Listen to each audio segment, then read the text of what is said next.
Hi, I'm Marlene Franco with GardeningTheOrganicWay.com. And people often ask me, why did my eggplants not produce any fruit? Or they didn't actually produce that much. And we'll be right back with the answer.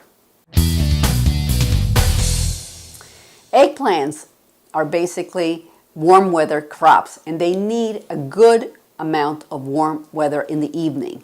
The weather should be in the 70s during the day and in the high 60s, or definitely in the 60s in the evening, in order for you to get a good crop. You also need at least 2 months of that warm weather for them to actually be able to give you the full harvest.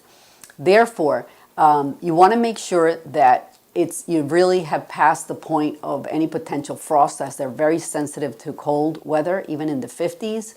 And at the same time, you also want to wait till to fertilize them after they have actually done the blooming period.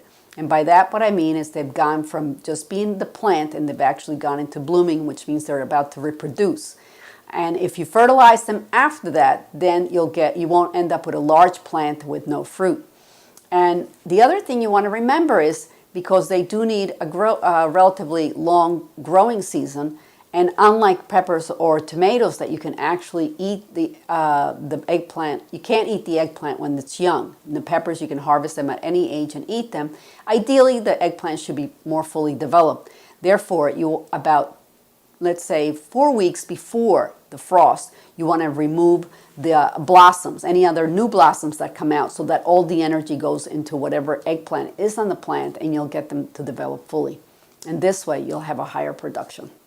Thank you for your time, and make sure to visit our website, GardeningTheOrganicWay.com, and read our blogs on the most up-to-date information on gardening the organic way. Make sure you follow us on the different social media outlets that we have, and subscribe to YouTube, so that way you stay on top of the latest videos that we produce. I'm Marlene Franco, and I encourage you to keep gardening the organic way.